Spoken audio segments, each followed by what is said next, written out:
Ever wondered what having a home arcade would be like? Wonder no more. Watch my channel to find out how I built up my arcade from nothing to what it is now. Watch gameplay videos featuring tips and tricks, arcade game repair videos, high score updates, guest interviews, and much more. Arcade Sunday, your budget arcade channel. It's Arcade Sunday. Now this might sound crazy, but I've never actually designed a proper one-player control panel before for any of my cabinets. I've always tried to make them multi-purpose and set up two-player setups. So here I'm going to possibly just sketch out a design for a comfortable one-player setup for one of my cabinets, and maybe we can try and build it. Just boiling the water for some project coffee. I just so happened to find this piece of pine, relatively cheap pine wood. It's offcut from some other project, but nonetheless this is left over, and this just happens to be almost the perfect size to fit into this cabinet. Due to this cabinet being so narrow, it's actually very difficult to play two players side by side here, so with that in mind we actually never do. So it's actually pointless having a second control. The only thing that I will miss for this not having this control is not being able to play Fire Trap, which is one of the games I do play on here. However, I'll just migrate that ROM to this cabinet. Also a vertically orientated monitor with two joysticks, so it should be fine. Okay, we're going to measure this along here. 50.5 centimeters. 16.3 centimeters. Okay, so I've put in 16.3 there and 50.5 centimeters there. So I was actually quite close. 50 by 16. I was off slightly. Not too bad. What would a project be without some nice coffee? So I'm going to go ahead and just measure out this wood panel while I've got it here. So we want 50.5, which is around here. Use a tape measure. Let me draw this line out quickly. Always remember to wear ear protection when cutting and making noise.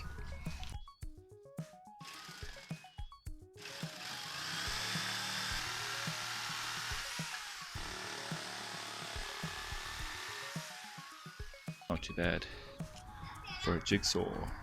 So we'll take our blank cut and just do a quick test fit. It does seem to be width correct, and the height does seem to be correct. Now I'll work out the actual layout of the joystick and buttons now.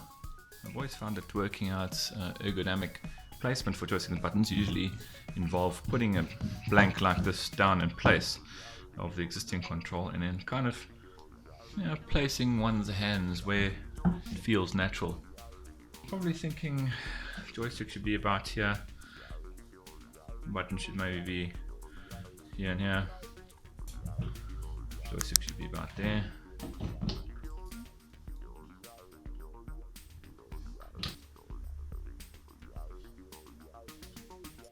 Now I just so happen to own two Spade Bits. One is a size 25 and one is a size 30. These two, typically the 30 will be used for the buttons. I use a universal style button and joystick. So the 25 makes a perfect hole for a joystick to fit through, and the 30 makes a perfect hole for the universal button to fit through. I'm going to start out by drilling out the joystick hole with a 25 bit. Swap in the 30 Spade Bit.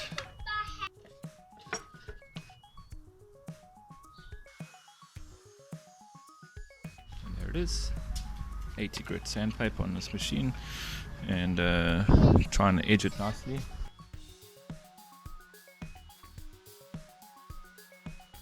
Okay, now that we have basically sanded down the edges here, nice smooth edge here.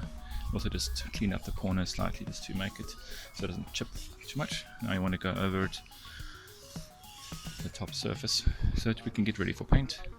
So I've removed the plexi from the machine and flipped up the control panel, so I can basically disconnect all these controls and then do a test fit of the new panel to see if it fits or not.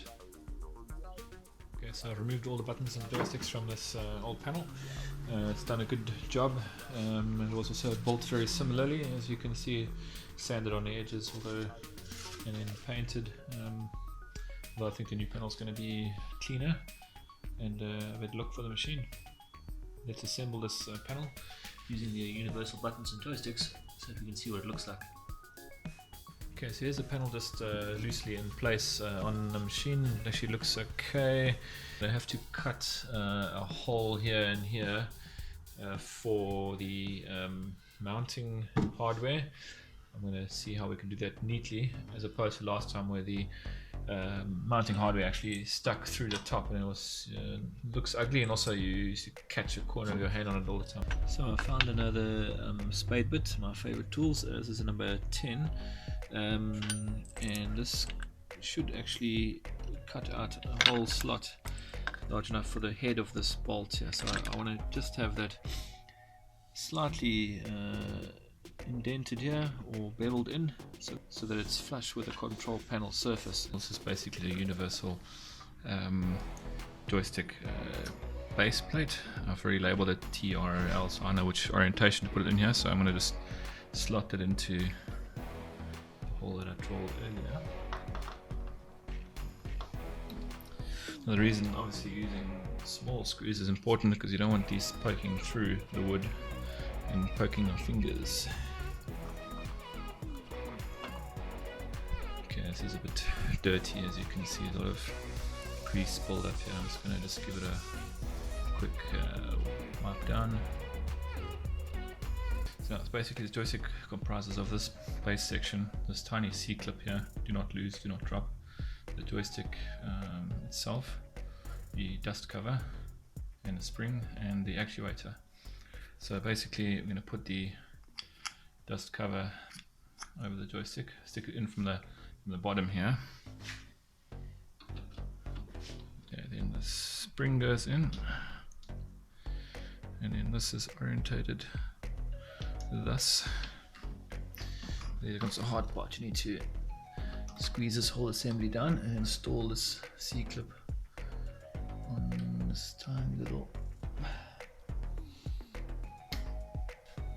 Usually trying to use a little flathead pliers for this, just to pop this back into place, like so. Okay, it's good. Perfect. Okay, now for the buttons.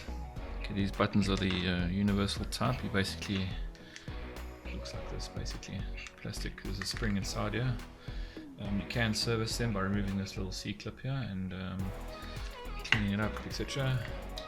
So basically you just put it in there, screw the top one nice and tightly, same for the other two.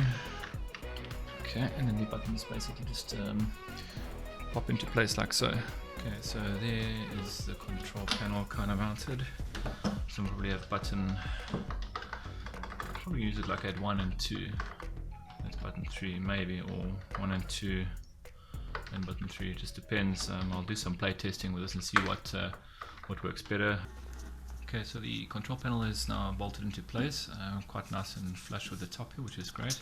Not painted obviously, I've just put it like this for test purposes for now.